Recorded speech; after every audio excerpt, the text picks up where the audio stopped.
following announcement has been paid for by the New World Order.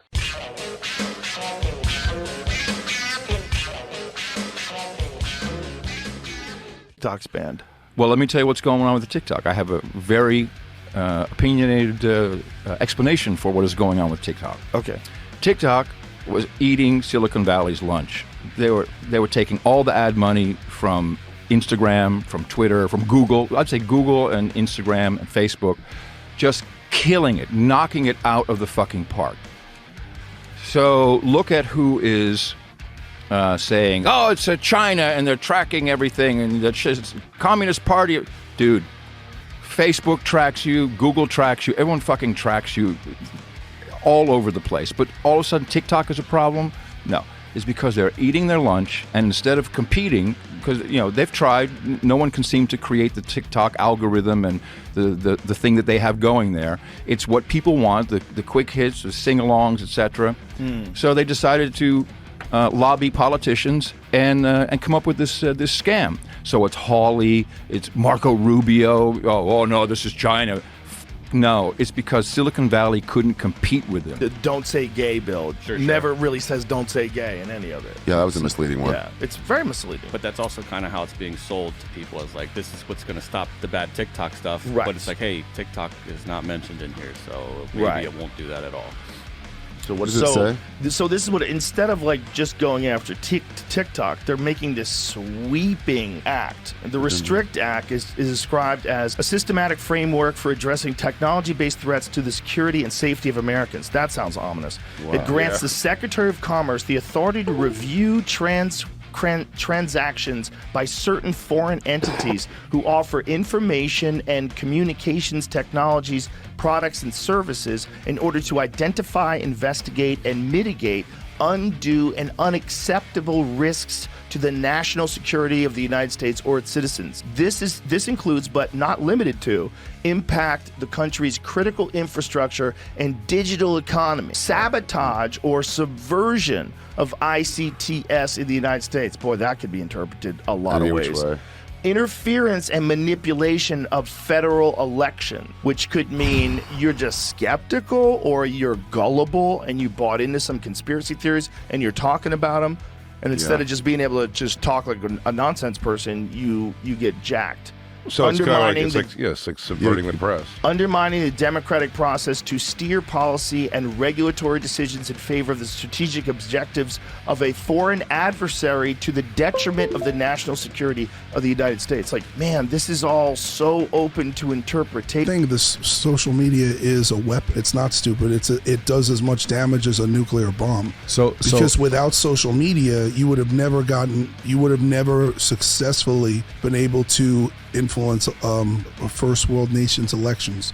You would never have been able to convince everyone to stay locked down for almost 2 years.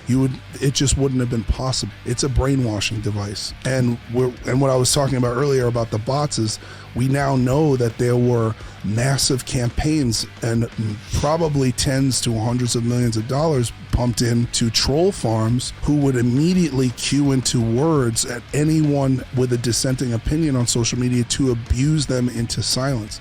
Now that's a form of psychological warfare, right? And I especially take that very seriously when, there is, and this, you're probably not going to be able to air this, when we now know that both Democratic and Republican politicians purchased stock in pharmaceutical companies that then took trillions of dollars of our tax money and put it into those companies, knowing that they were going to force us to take. Now that should be against the law.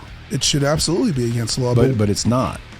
But that's what. But when this is another reason why we can't look at social media as little bitty itty social media. They understand the power that they have, and they censor people accordingly. Very hard to control me because I put myself on a bunch of grids. The idea of going off grid is old-fashioned thinking and it's outdated.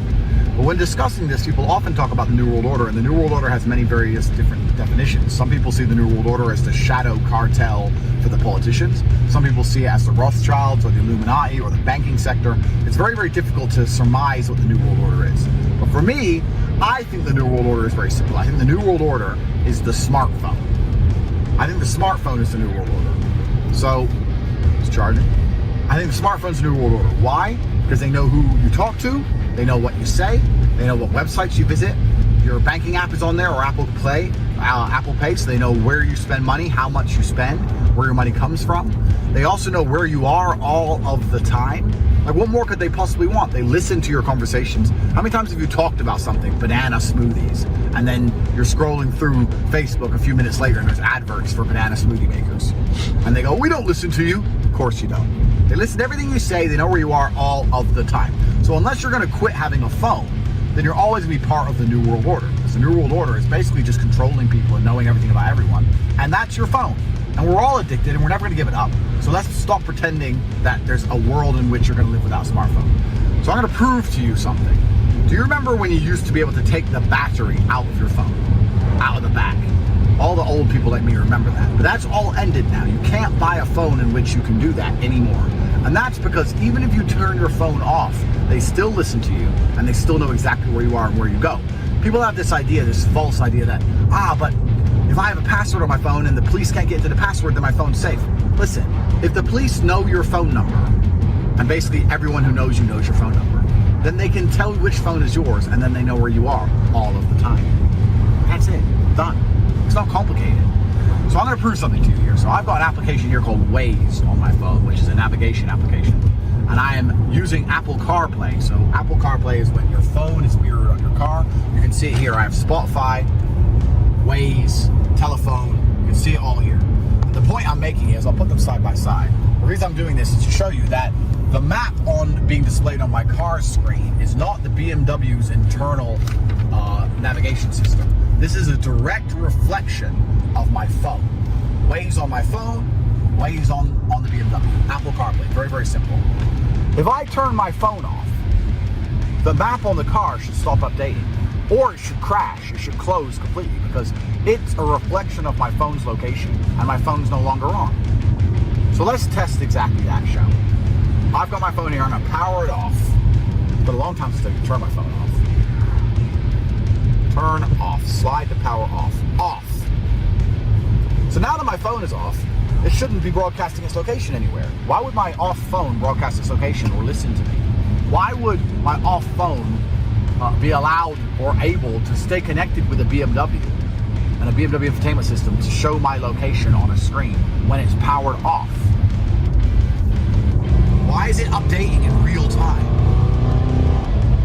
That's a reflection of my phone's location, but my phone has been turned off. So turning your phone off doesn't change anything. You can't escape the New World Order. They will still know where you are.